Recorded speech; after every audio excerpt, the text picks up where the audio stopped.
क्या आपने कभी महसूस किया है कि आपकी आधी थकान आपके काम से नहीं, बल्कि उन चिंताओं से आती है जिनका सच में आपसे कोई लेना देना नहीं? प्रिय आत्मा, आज यह संदेश शायद वही उत्तर होगा जिसका आप बहुत समय से इंतजार कर रहे थे।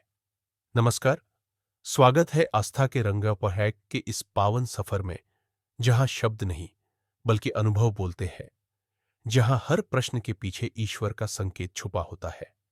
आज की वाणी सिर्फ एक विचार नहीं, ये आपके और ईश्वर के बीच एक मौन सेतु है, जो टूटी हुई आत्मा को फिर से प्रकाश में लौटाता है। चिंता वास्तव में किसकी है? हम दिन भर चिंताओं का बोझ उठाते रहते हैं। कल क्या होगा? कैसे होगा? क्या सब ठीक होगा? लेकिन क्या यह सच में हमारे नियंत्रण में है? हम सांस लेते हैं, पर सांस रुकने या चलने का नियंत्रण क्या हमारे पास है?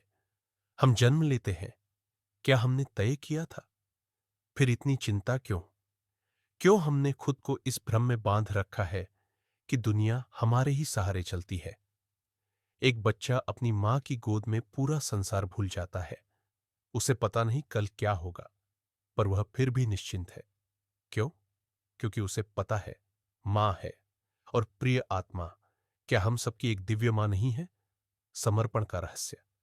जब जीवन उलझ जाता है, जब रास्ते धुंधले पड़ जाते हैं, जब मन जवाब देना बंद कर देता है, बस एक क्षण ठहर कर कहिए, हे प्रभु, अब मैं थक गया हूं, ये जीवन अब आप संभालिए। और फिर देखिए, एक अदृश्य शांति आपके भीतर उतरती चली जाएगी। समर्पण कमजोरी नहीं है, यह वह दिव्य शक्ति है जो हमें अहंकार से मुक्त कर देती है और ईश्वर से जोड़ देती है। जहां समर्पण है, वहीं समाधान है। जहां विश्वास है, वही विजय है। मन की लड़ाई। हमारे मन को समस्या यह नहीं है कि रास्ता नहीं है। समस्या यह है कि मन हर जगह दीवार बनकर खड़ा है। मन कहता है, अगर मैं चिंता नहीं करूंगा तो सब कैसे होगा? उससे धीरे से कहिए, तू क्या करता है? सब कुछ तो प्रभु कर रहे हैं। एक बीज जब धरती में जाता है, वह यह नहीं सोचता कि उसे पेड़ बनना है।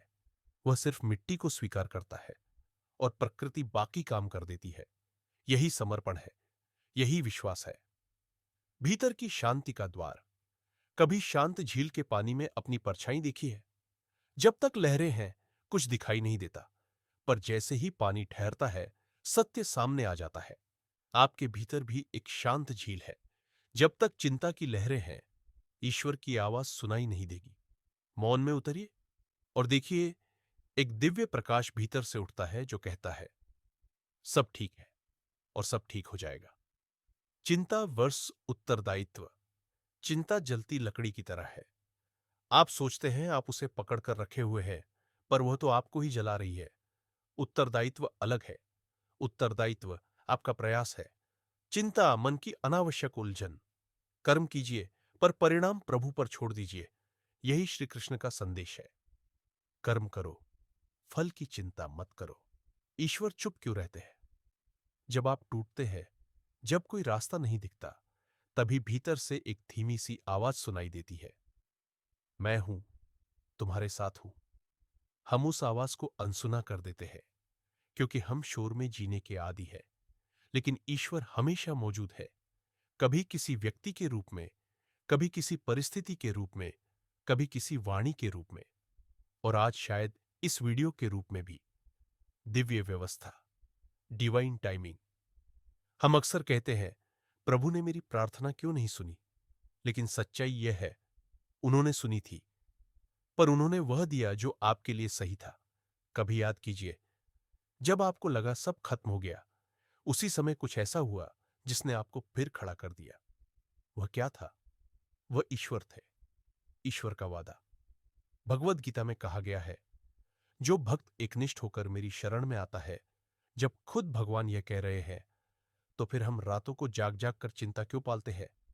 बदलाव कहां से शुरू होता है?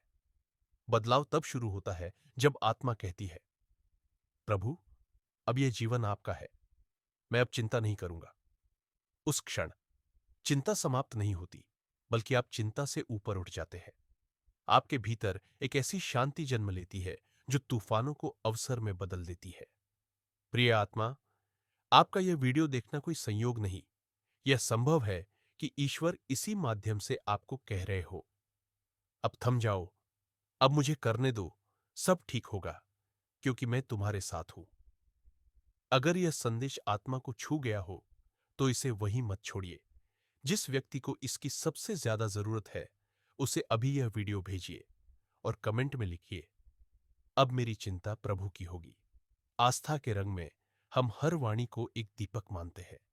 आज का दीपक आपके जीवन में शांति लाए, ईश्वर में विश्वास बढ़ाए और चिंता की जगह भक्ति दे। सब ठीक है, सब ठीक होगा, क्योंकि अब आपने चिंता नहीं, ईश्वर को चुना है। धन्यवाद प्रिय आत्मा। जय श्री राम।